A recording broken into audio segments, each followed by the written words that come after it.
ayat surat Al-Hasr ayat 18. A'udzu billahi minasyaitonir rajim. Bismillahirrahmanirrahim. Ya ayyuhalladzina amanu taqullaha wal tanzur nafsum ma qaddamat lighadin wattaqullaha innallaha khabirun bima ta'malun.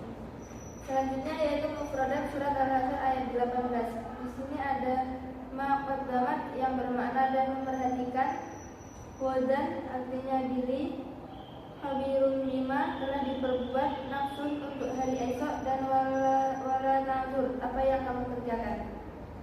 Selanjutnya yaitu terjemahan surat Al-Hasr ayat 19, artinya, wahai orang-orang yang beriman, bertakwalah kepada Allah dan hendaklah setiap diri memperhatikan apa yang telah diperbuatnya untuk hari esok atau akhirat, dan bertakwalah kepada Allah, sesungguhnya Allah Maha mengetahui apa yang kamu kerjakan.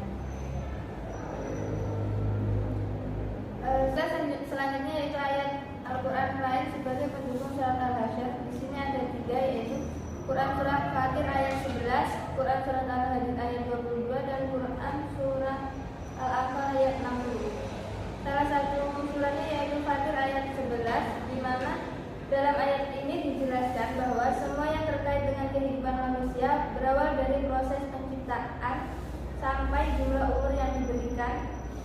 Segalanya berada dalam pengetahuan Allah dan sudah ditetapkan jauh sebelumnya di dalam catatan Allah, yakni Lauhul Mahfuz.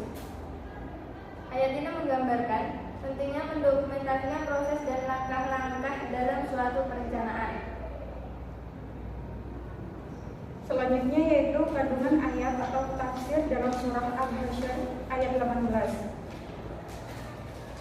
Quran surah Al-Hasr ayat 18 tersebut menyiratkan bahwa seruan Allah Subhanahu wa taala untuk setiap orang hendaknya memperhatikan segala sesuatu yang telah direncanakan untuk hari esoknya.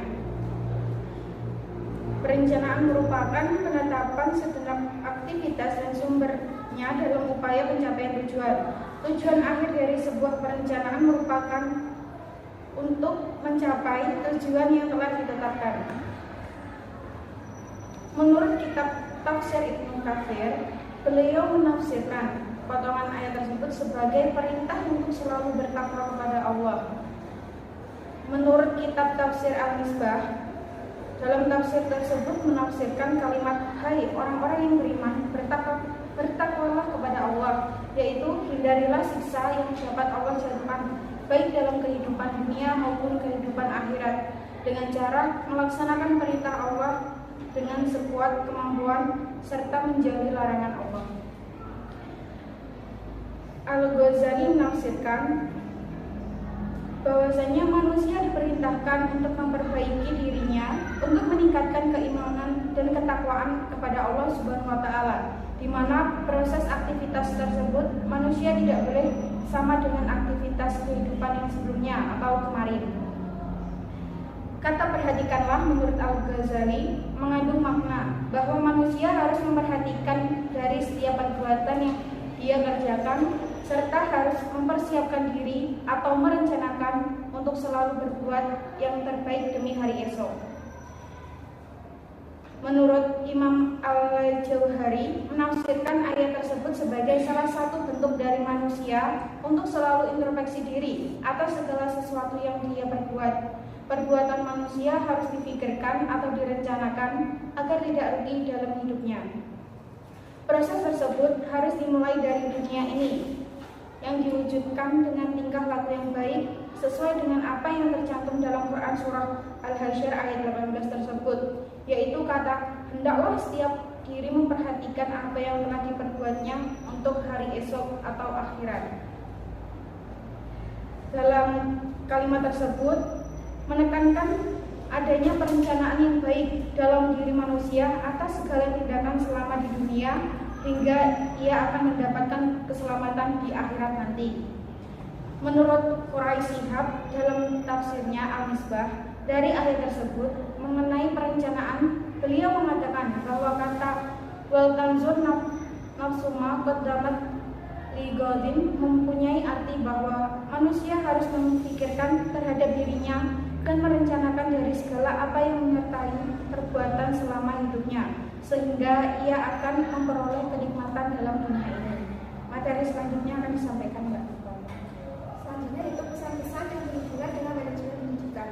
Perencanaan merupakan salah satu dari fungsi manajemen, yaitu planning, organizing, evaluating, dan juga controlling.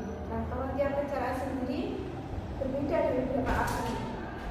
Salah satu ahli mengatakan perencanaan yaitu sebagai langkah awal suatu persiapan pelaksanaan kegiatan, terutama yang berkaitan dengan pelaksanaan tugas organisasi. Perencanaan ini juga berkaitan erat dengan manajemen. Konsep perencanaan dapat terdapat pada surat Al-Hasr ayat 18, di mana pada ayat ini menjelaskan bahwa perencanaan yang dilakukan harus memperhatikan 3 hal, yaitu masa lampau, masa kini, hingga masa yang akan datang. Dalam merencanakan suatu kegiatan di masa yang akan datang, penting untuk mempelajari masa kini dan juga menggunakan masa lalu sebagai sumber evaluasi kritis. Pada surat Al-Hasr ayat 18 ini mengandung perintah untuk bertakwa kepada Allah, melaksanakan semua perintahnya dan juga meninggalkan semua larangannya. Arti bertakwa ini adalah orang-orang yang beriman harus bertakwa kepada Allah dengan sebenarnya, bukan hanya digunakan kata saja, dan melaksanakan semua perintahnya dan juga